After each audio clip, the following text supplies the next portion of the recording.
संविधान के मामले में मुसलमान बन गया। खबरदार जो छुए, कुरान शरीफ को छूने की एवज में जान तक लेने के लिए लोग तैयार रहते हैं। मैं चाहता हूं इसको कुरान शरीफ जैसी मान करके इसके लिए आप भी तैयार हैं। खबरदार अगर इसको छुआ, यही हमारी गीता है, यही हमारी कुरान है, यही हमारी बाइबिल है और यही हमारा गुरु ग्रंथ साहब है। ना होता तो मैं बहुत जिम्मेदारी के साथ कहता हूं, आपका इस कॉन्स्टिट्यूशनल कलम में भी प्रवेश आज वर्जित। आप आ नहीं सकते थे, यहां पर बाहर गिरफ्तार होते कि यहां का माहौल खराब करना है, बाहर रहो। तो ये रुतबा, ये जलवा कि आज संविधान कॉन्स्टिट्यूशनल कलम में आप बैठे हो, ये भी डॉक्टर अम्बेडकर ने किया। मारते भी डंडे से हैं, ये परंपरा रही। जब मैं पढ़ता था तो 2 या 3 लड़के शेड्यूल कास्ट थे, तो पिटाई के भी तरीके उनके अलग हैं, हमारे अलग हैं। उनको तमाचे नहीं लगते, उनको डंडे लगते।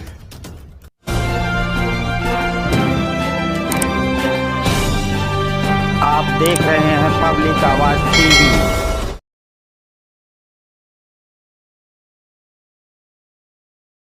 प्रेमिला का जिक्र आया, मैं उस समय राज्यसभा में था और हम 2-3 लोग वहां पे गए थे।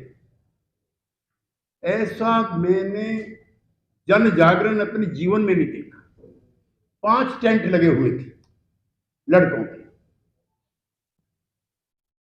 पेरियार स्टूडेंट संघ 1, डॉक्टर अंबेडकर पेरियार स्टूडेंट संघ 2,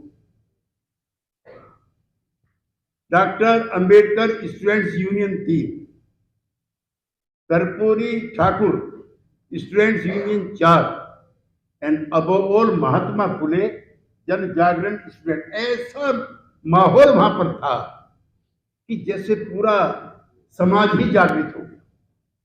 मेरी राज्यसभा की स्पीच है, मैं दुसाध साहब को, रतनलाल जी को, गौतम जी को भेंट करूंगा उसको। कितने % शेड्यूल कास्ट के लड़के इंटरमीडिएट तक पहुंचते, फिर ग्रेजुएशन तक पहुंचते, और 0.05% छात्र हैं SC ST के जो रिसर्च स्कॉलर के लिए पहुंचते। और वो हत्या नहीं, वो उसकी आत्महत्या नहीं थी, वो हत्या थी। और उसने इतनी चेतना पैदा की कि पूरे दक्षिण भारत में ही सफाया हो गया पार्टी। अभी ताजा ताजा भी हो। लिहाजा जो सवाल आपके हैं, अब वो सारी पार्टियों के मुद्दे बनेंगे। अंबेडकर भी दोबारा जिंदा हो गए। जिनकी कौमें, जिनके पुरखों ने सदियों सदियों से अपमान किए, उनके घर में भी डॉक्टर अंबेडकर बैठे। आपके विचारों की इससे बड़ी जीत और नहीं होती। जो छूते नहीं थे, डॉक्टर अंबेडकर का सबसे पहला आंदोलन पानी को लेकर था कि घाट पे पशु पानी पी सकता है, लेकिन मुझे जाने की इजाजत नहीं। पानी सत्याग्रह था डॉक्टर अंबेडकर का। और उन शरीफ जादे, रईस जादों के घरों में, बेडरूम में डॉक्टर अंबेडकर झांकते। ये होती है वोट की कीमत, ये होती है विचार की।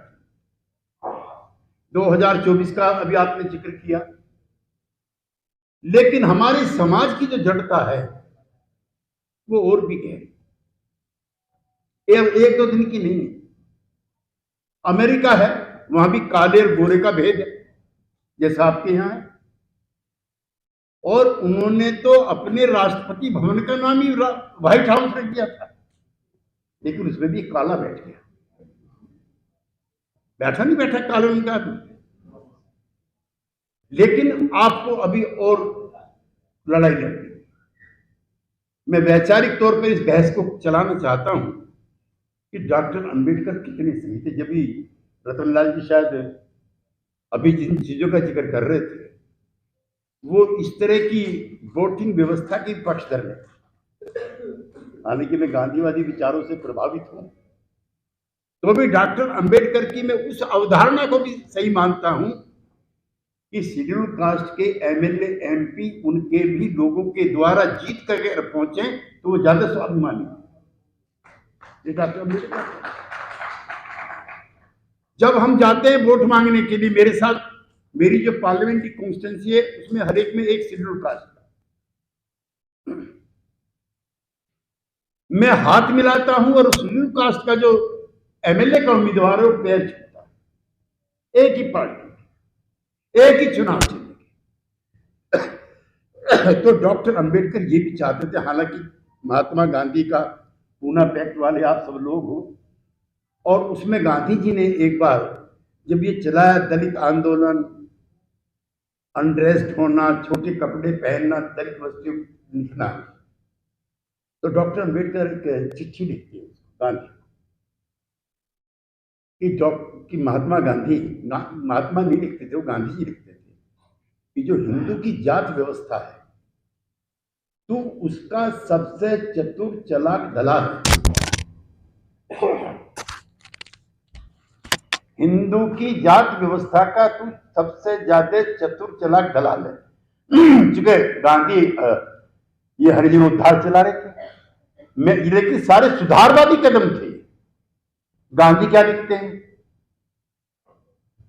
कि डॉक्टर साहब आपने मुझे कम गालियां दी, मेरे पुरखों ने पीढ़ी दर पीढ़ी आपके पुरखों के साथ जिस तरह का व्यवहार और अपमान किया है उसके मुकाबले में आपकी गालियां कम, देश और समाज कब बनता है।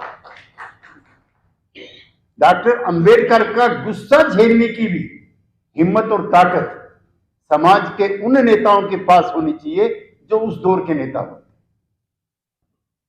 अब तो एक चीज में जरूर आप लोगों से कहना चाहता हूं, मेरे मुसलमान भाई बैठे, ये थोड़ा इसको अन्यथा ना ले, संविधान के मामले में मुसलमान बन जाओ, खबरदार जो छुए। कुरान शरीफ को छूने की एवज में जान तक लेने के लिए लोग तैयार रहते हैं। मैं चाहता हूं इसको कुरान शरीफ जैसी मान करके इसके लिए आप भी तैयार कि खबरदार अगर इसको छुआ, यही हमारी गीता है, यही हमारी कुरान है, यही हमारी बाइबिल है और यही हमारा गुरु ग्रंथ साहब है। और माफ करना, अगर डॉक्टर अंबेडकर ने शुरू में तो संविधान सभा में कई लोगों ने कहा कि जो ऊंची जात के लोग, पढ़े लिखे लोग हैं, इनकम टैक्स वाले लोग हैं, उनका वोटिंग राइट होना चाहिए। गांधी जी ने भी यद्यपि उनका साथ दिया इसमें, लेकिन अगर अडल्ट फ्रेंचाइज ना होता तो मैं बहुत जिम्मेदारी के साथ कहता हूं आपका इस कॉन्स्टिट्यूशनल क्लब में भी प्रवेश आज वर्जित होता। आप आ नहीं सकते थे, यहां पर बाहर गिरफ्तार होते कि यहां का माहौल खराब करना है, बाहर रहो। तो ये रुतबा, ये जलवा कि आज संविधान कॉन्स्टिट्यूशनल क्लब में आप बैठे हो, ये भी डॉक्टर अंबेडकर ने किया। इसलिए जान चली जाए लेकिन संविधान नहीं जाना चाहिए। ये आपकी आने वाली पीढ़ियों की भी आजादी की शर्त है और ये भी तय करो। बहुत अपमान झेला है मुझको, संसद में भी, संसद से बाहर भी मैं लिखता रहता हूं। मैंने बहुत पीड़ा के साथ पिछले सप्ताह एक लेख लिखा है। सामाजिक न्याय मंत्रालय की एक रिपोर्ट छपी है, 2014 में संसद में हमने कानून बनाया, उसमें मैं भी शामिल कि 3 साल के अंदर हाथ से मल साफ नहीं करेगा और उस मल को सर पे भी कोई नहीं ढोएगा, ये हमने पास कर दिया। और अगर कोई कराता हुआ पाया गया तो उस पर ये जुर्माने होंगे, इतने दिन की सजा होगी। ये भी दर्द भरा आंकड़ा मैं आपको बताना चाहता हूं कि हफ्ते में एक आदमी, संसद का आंकड़ा मेरा नहीं है, हफ्ते में एक आदमी जो सेप्टिक वो है उसको साफ करते हुए अपनी जान देता है। हफ्ते में एक आदमी, उसके अंदर जिस तरह की गैसें निकलती हैं और जो उपकरण दिए जाने चाहिए टैंक में जाने वाले आदमी के लिए वो नहीं दिए जाते, और अंदर की जो नशीली गैसें हैं उसकी जान ले लेती।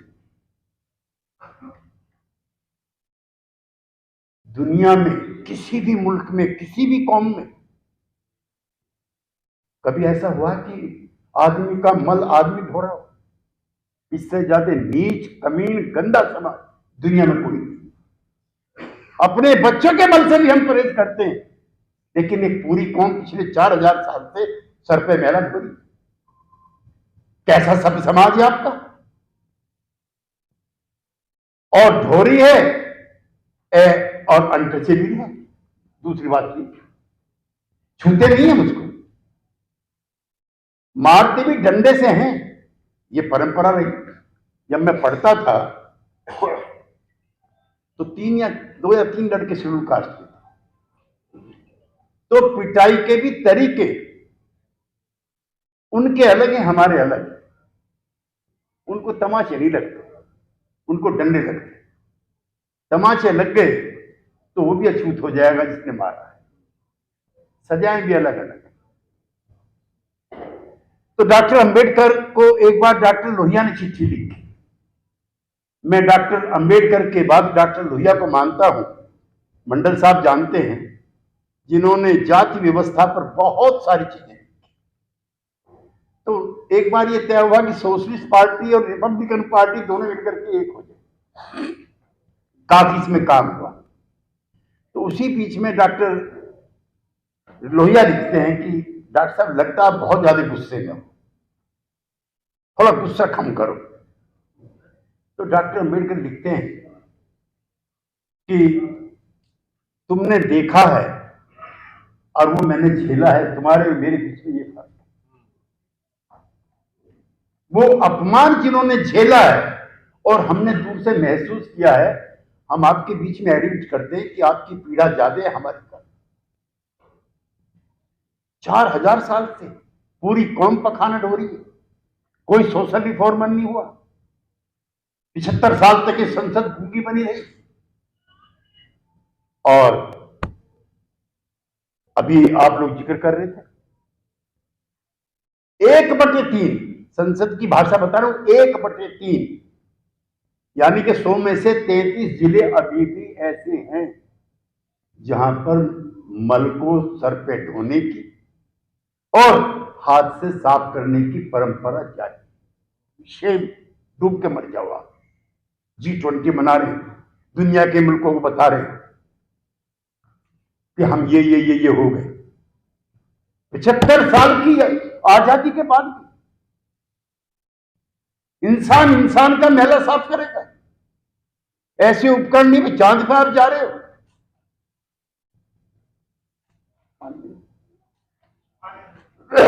ऐसा यंत्र आप नहीं बना पाए।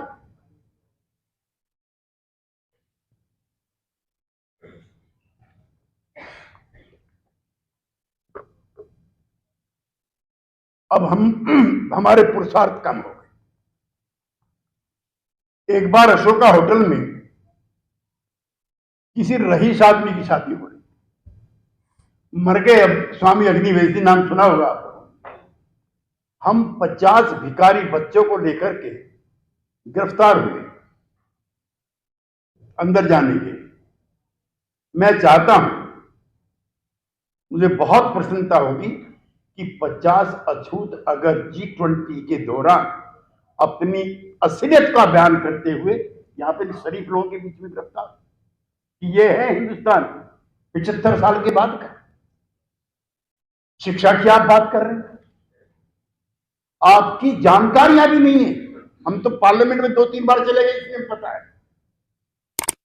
आप जिस पढ़ाई को पढ़ोगे उसका भी कोई मतलब नहीं। तो दुनिया हो गई है। एक दून स्कूल वालों की, एक अजमेर का मियो कॉलेज, एक ग्वालियर का सिंधिया, एक शिमला का सनावर है। 20-20, 30-30, 40-40 लाख रुपए एक साल में खर्च होते हैं एक बच्चे, जो IAS बनेंगे, IPS बनेंगे।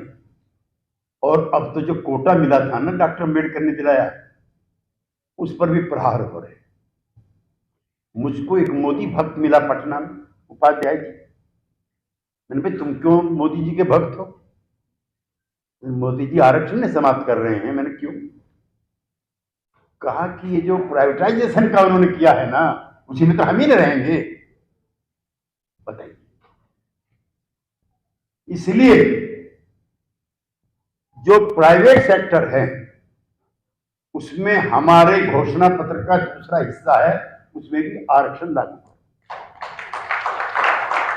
90% इंस्टीट्यूशन ऐसे हैं पब्लिक सेक्टर अंडरटेकिंग के। मैं पार्लियामेंट की इंडस्ट्री कमेटी का चेयरमैन रहा हूं, उस नाते भी आपसे कहना चाहता हूं, सबका डीनेशनलाइजेशन कर रहे हैं। एयरपोर्ट अथॉरिटी ऑफ इंडिया का मैं मेंबर रहा हूं, इतने मुनाफे में थी, उसका भी कर दिया, सारी चीज बेच दी। किस लिए? कि आप लोग ना चले जाओ वहां। तीसरा और बड़ा, क्लास 2 की जो गवर्नमेंट सर्वेंट अफसर होंगे सब जानते होंगे, अब सीधे भर्ती की प्रक्रिया शुरू हो रही है और उसमें आरक्षण नहीं है, योग्यता। तो भाई योग्यता में डॉक्टर लोहिया ने भी लिखा, डॉक्टर अम्बेडकर ने। भाई 3000 साल में जिसके घर में एक आदमी 2 क्लास पास नहीं कर पाया, कैसे आप एक विकलांग को 4 टांग वालों से कहते हो कि कंपीट करो? वो कैसे करेगा? एक लंगड़ा आदमी 2 टांग वाले से आगे कैसे निकलेगा? जितने भी SC ST बैकवर्ड माइनॉरिटी के लोग, ये सब विकलांग हैं और उनको कहा जा रहा है कि आप उनसे मुकाबला करो। तो अब नौकरियों में ये भी होगा। और तीसरा चौथा जो सबसे बड़ा है, एक भी कायदे के प्रोपोर्शनल रिप्रेजेंटेशन नहीं है जुडिशरी, इसलिए आपके हक में कोई फैसला नहीं होता। तीसरी चीज हमने अपने घोषणा पत्र में जुड़वाई है कि जुडिशरी में भी आरक्षण होना चाहिए। ये हमारी बेटियां बैठी हैं, के सामने मैं कहना नहीं चाहता था, एक शेड्यूल कास्ट की लड़की के साथ रेप होता है और जो रेप करने वाला वो अभिजात वर्ग का है, जज फैसला देता है कि क्या बात कर रहे हो आप, इन वर्गों का आदमी इन वर्गों के साथ कैसे कर सकता है, जिनको हम छूते भी नहीं है। ये फैसले भी बंद होंगे और सोच भी बदलेगी। लिहाजा ये लंबी लड़ाई है, ये इतनी जल्दी होगी नहीं। और इसमें जो अभी रतनलाल जी का मैं प्रवचन देख रहा था, भाषण सुन रहा था उनका, इसको और फैलाने की जरूरत है। हर आदमी यहां से अंबेडकर का परचम लेकर निकले, उतना ही गुस्सा होना चाहिए जितना डॉक्टर अंबेडकर के पास था। नफरत नहीं मैं कह रहा, गुस्सा कह रहा। नफरत में गुस्से में फर्क है। नफरत करोगे तो रास्ता भटक जाओगे, लेकिन क्रोध उतना ही होना चाहिए, बदले की भावना उतनी होनी चाहिए। इस सिस्टम को तोड़ने के लिए मन मजबूत होना चाहिए। आपको कुछ मिले ना मिले, लेकिन आपकी आने वाली पीढ़ियां सम्मान के साथ जी।